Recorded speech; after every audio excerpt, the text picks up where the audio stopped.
No vídeo de hoje queremos falar sobre pessoas que infelizmente nos deixaram recentemente.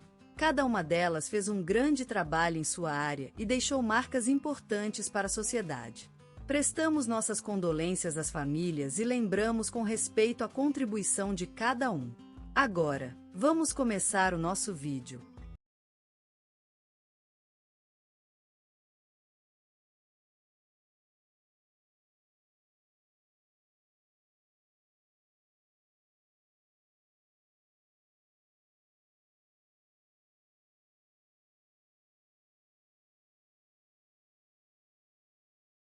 Hoje é dia triste para todos que o conheceram. O senhor Antônio Carlos Ferreira, médico da cidade de Vale Verde, no estado de São Paulo, faleceu aos 85 anos de idade. Seus colegas e pacientes se reuniram em seu velório para homenagear sua carreira longa e dedicada. Antônio nasceu em 1936, no pequeno povoado de Água Clara, numa família humilde. Aos 15 anos começou a trabalhar na fazenda familiar, plantando café e cuidando dos animais. Depois do almoço, ele estudiava nas horas vagas, determinado em ter um futuro melhor. Cursou medicina na Universidade Federal de São Paulo e tornou-se cirurgião especializado em traumatologia. Ao longo de 50 anos de carreira, atendeu a centenas de pacientes, sendo conhecido por sua habilidade nas operações mais complexas. Em 2005, recebeu a Ordem do Mérito Cultural por 30 anos dedicados ao ensino público. Sua clínica em Vale Verde era um lugar seguro e confortável para todos que precisavam de atenção médica. Muitos lembram-se da calma e dedicação dele na hora do exame ou cirurgia. Falaram dele no programa da Rádio Nacional, onde os colegas de faculdade _start memórias de um amigo carismático e dedicado ao seu ofício. O jornal Correio da Manhã publicou um perfil de sua vida, destacando suas conquistas na área médica e a ajuda que prestou à comunidade durante anos. Antônio era solteiro e dedicava todo o tempo livre ao hobby mais amado, a pesca. Ele tinha uma embarcação chamada Luar de Lagoa, em homenagem à sua casa favorita, Lagoa Dourada. Suas histórias sobre pescarias naquela região faziam alegria para todos os que o ouviam. Na noite de sexta-feira, ao lado da vitrola antiga e dos discos riscados, ele tocava violão e cantava as músicas mais populares do Brasil. Seu repertório variava de Tom Jobim a Chico Buarque, sempre com uma voz suave e um sorriso que iluminava o quarto. O senhor Ferreira foi lembrado como um homem de princípios sólidos, que acreditava em trabalhar duro e ser generoso com os outros. Seu legado viverá para sempre na cidade de Vale Verde, onde sua memória continuará a brilhar como uma estrela no céu noturno.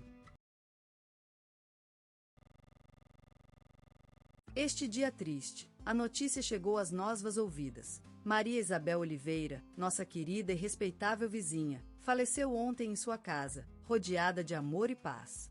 Ela, que nasceu no pequeno povoado de Vila Esperança, em Minas Gerais, em 1949, deixou para trás uma rica herança de memórias, letras e silêncios. Maria Isabel foi a mais jovem de 5 irmãos, crescida pelos avós em um ambiente carinhoso e estranho, como escreveu em seu único romance, publicado póstumamente, A Casa dos Abelhas. Ela contava que na tarde da segunda-feira, a senhora Dona Carlota ensinava as crianças a ler no quintal. E ela, de olhos ardentes, aprendeu antes mesmo de saber o alfabeto.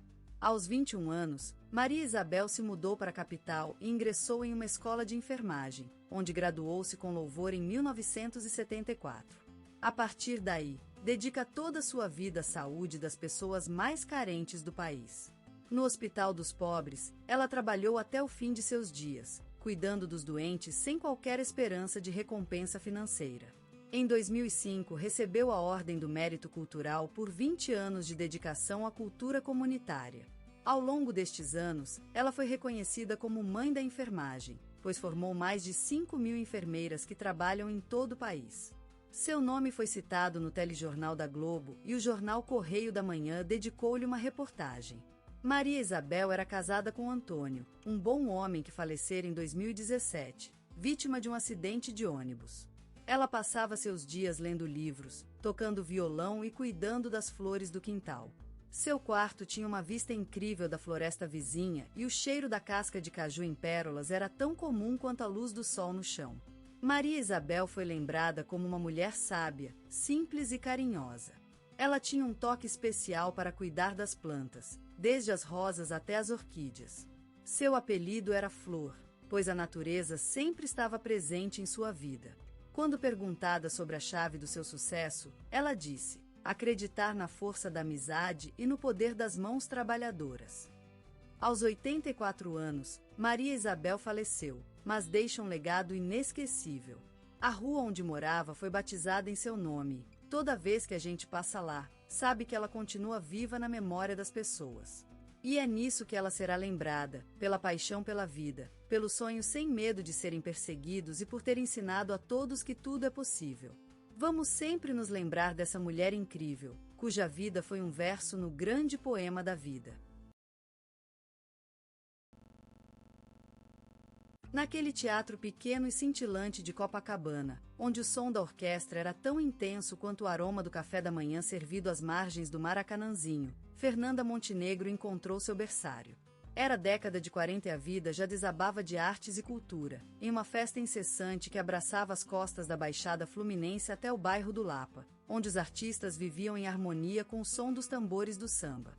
Ainda com cabelos curtos, Fernanda, filha de imigrantes italianos, observava com curiosidade e admiração as representações teatrais que, como um rio, desbordavam da vida cotidiana. A atriz vivia em meio a uma realidade feita de canções, paixões e sonhos, e aos 5 anos, já sabia que seria sua vida também. Os anos passaram e Fernanda cresceu entre os palcos, transformando-se em uma atriz polissônica, capaz de desempenhar papéis de mães, filhas, amigas ou inimigas com tanta facilidade que a vida real e o mundo das representações se confundiram. A versatilidade de Fernanda não era apenas na escolha dos seus personagens, mas também nas diferentes manifestações artísticas. Cinema, teatro e televisão foram palcos onde ela se revelou como uma verdadeira dama do palco. A sua sensibilidade e talento eram a chave de todos os seus trabalhos, transformando-se em um verdadeiro tesouro cultural brasileiro. Fernanda Montenegro conquistou o respeito do público e da crítica, sendo indicada ao Oscar por Central do Brasil e premiada no Festival de Cannes com o prêmio de melhor atriz por Dona Flor e seus 2 maridos. A sua longevidade artística é uma história incomum, já que a sua carreira durou mais de 70 anos. Ela foi reconhecida com títulos honoríficos no Brasil e no exterior, como a Ordem do Mérito Cultural pelo presidente Luiz Inácio Lula da Silva e a Ordem Nacional da Legião de Honra do governo francês. A sua presença imponente e dedicação à arte transformaram-na num verdadeiro patrimônio cultural nacional. A vida de Fernanda Montenegro foi uma jornada marcada por amor e respeito pela arte, que se tornou seu berço e a sua casa.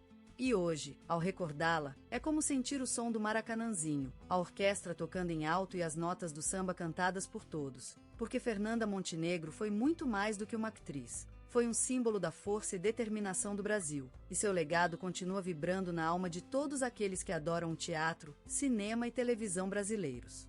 A vida de Fernanda Montenegro surgiu no bico de um facho, naquela cidade maravilhosa onde o sol se abraça à terra e as ondas beijam o horizonte. No coração do Rio de Janeiro, numa família humilde cujos ancestrais viajavam em barcos com velas, ela nasceu como uma espécie de chama, prometendo brilhar no cenário das artes. Crescida entre as ruas movimentadas e a diversidade cultural da cidade, Fernanda logo se apaixonou por literatura e histórias. Cabeças de anjos e corpos de meninos, ela passava horas em frente à janela do quarto, ouvindo a música do mar e encantada com as peças de rádio que transmitiam lendas e emoções.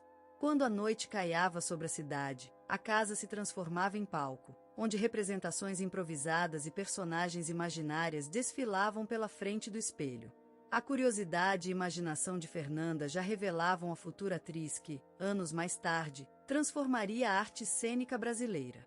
Cada personagem que interpretou foi uma folha a mais na história de um talento que se construiu ao som do mar, ao ritmo da chuva e à batida do samba. Sua mãe, uma mulher sábia e forte, ensinou a valorizar a vida, a amizade e o respeito pela cultura. Era naquele lar, onde os olhos de Fernanda chamavam as palavras do papel à vida, que a arte nasceu, se desenvolveu e transformou-se numa obrigação eterna. No entorno vibrante da capital carioca, Fernanda Montenegro aprendeu a viver e a amar o teatro. A cada passo pelas ruas, ela vivia histórias de vida e aventuras que inspiravam a deslumbrar os olhares do público com seus talentos. A vida de Fernanda Montenegro é, portanto, uma narrativa viva, um poema escrito no coração da cidade do Rio de Janeiro. Sua arte nasceu das ruas, da música e dos sonhos que movem a cidade maravilhosa, sendo testemunha privilegiada da beleza e da dor da vida. A cada personagem interpretada, Fernanda revelou um pedaço de si mesma, mostrando ao Brasil uma bela história de amor pela arte, por uma cultura rica e diversificada que a transformou numa das maiores atrizes do país. E hoje, ao lembrarmos-nos da vida desse brilho humano, sentimos o vento da memória derramar suas lágrimas de joia no coração do Rio de Janeiro. Na juventude de Fernanda Montenegro, o mundo era uma paleta vibrante de cores, um tapete intricado de sonhos e esperanças. A vida acadêmica abraçava com as costas curvas dos livros, e a rádio, como um amigo confiável, a ensinou os segredos da eloquência, da harmonia e do silêncio. Ela desenhava com suas vogais as figuras de personagens que, em seguida, tomaram vida através das ondas do ar, se esbanjando em fúrias e rires, amores e tristezas, alegorias e parábolas. Naquele período, ela encontrou-se com mestres do teatro brasileiro, figuras imponentes que caminhavam sobre o palco como deuses mitológicos, corpos estridentes em um silêncio absoluto, vozes sonoras num espetáculo improvisado, olhos que espiavam os rincões obscuros do mundo e revelavam suas próprias sombras. A presença deles era um testemunho inquebrantável da arte, uma espécie de promessa que a jovem atriz vivia com ansiedade e reverência. Como uma semente plantada no solo fértil do teatro brasileiro, Fernanda descobriu o espaço de sua descoberta e afirmação no palco. O cenário era um mundo encantado de luzes e sombras, de sussurros e gritos, onde ela vivia suas próprias ilusões e desilusões. A cada movimento, a cada palavra, ela se transformava em uma nova personagem, uma nova história, uma nova vida. Naquele tempo, a vida não era simples. Fernanda enfrentava dificuldades financeiras, preconceitos e barreiras que pareciam insurmontáveis. Mas ela se erguia com determinação e paixão pela arte, como um farol no meio da tempestade. A força de sua vontade era mais forte do que os ventos que assombravam seu caminho. Mas foi precisamente essa determinada e obstinada luta que levou até os primeiros grandes papéis, projetando-a como uma promessa de talento raro e inigualável no cenário artístico brasileiro. A cada palavra pronunciada, a cada expressão cruzada pelos olhos, Fernanda mostrava que o verdadeiro poder da arte não reside apenas na habilidade técnica ou no conhecimento da técnica, mas sim na essência da alma que se escreve através das palavras. A vida de Fernanda Montenegro foi uma aventura de sonhos e esperanças. Ela se erguia como uma árvore no meio do mundo, com raízes profundas no solo da terra brasileira e frutos ricos que caíam para enriquecer a vida de todos. E o seu legado continua vivo, uma flor brilhante no jardim da cultura brasileira, eternamente em florescimento. Naquela terra da luz e sombra, Fernanda Montenegro se transformou em um mito vivente, uma deusa que caminhava pelas alçadas do palco, entre os ritmos do teatro brasileiro. Com uma voz que desabrochava o silêncio e olhos que falavam antes das palavras, ela dominava cada cena, imbuída de vida e paixão, transformando-se em todos os papéis. A partir da juventude, sua voz vibrante despertou no coração do país um amor verdadeiro, uma reverência que se solidificou com o tempo. Cada movimento, cada gesto de sua arte, era uma profissão de amor à vida, uma declaração de fé em tudo que é belo e puro no mundo. Em um cinema que, como um rio, corre através da história brasileira, Fernanda Montenegro se destaca como uma pedra milenar, enquanto a água flui. A personagem de Dora, na Central do Brasil, é um exemplo distinto disso, uma representação pura da força humana em busca do sonho e do amor. Essa performance lhe valeu o reconhecimento internacional, chegando às portas da gloriosa Academia de Oscar. Na televisão, sua presença era como a luz que desce no fim de um dia, marcando a vida de muitos olhares e transformando-os em crentes do poder da arte. Novelas e especiais se revelaram terrenos férteis para suas emoções e vivências, tornando-se lembranças inscritas no coração da nação. É na Academia Brasileira de Letras, porém, que sua importância chega a um nível ainda mais elevado. Com seus olhos incandescentes e voz de oráculo, Fernanda Montenegro se tornou a primeira atriz latino-americana a ingressar neste templo da cultura brasileira. Uma homenagem que reconhece a sua dedicação inata às artes e a excelência com que elas vivencia. Naqueles olhos profundos, o Brasil vê-se refletido. Em cada movimento de sua voz, sentimos o batucada da vida. Fernanda Montenegro não é apenas uma artista, é uma espécie de coração visível do Brasil, um testemunho da força e beleza do nosso povo. É nela que muitos sonhos são recriados, é em seu nome que a esperança vive e resiste. Ela é um mistério encantado, uma presença iluminada na tela de todos os tempos. Fernanda Montenegro, essa de olhos negros e voz dourada, é uma das mais belas manifestações da alma brasileira. E no coração do Brasil, ela vive eternamente. Nos ardentes solares do Rio de Janeiro, onde o mar fala em silêncios e corais de sambas, surgiu uma criatura com a força de uma tempestade e o carisma de um sol nascente, Fernanda Montenegro.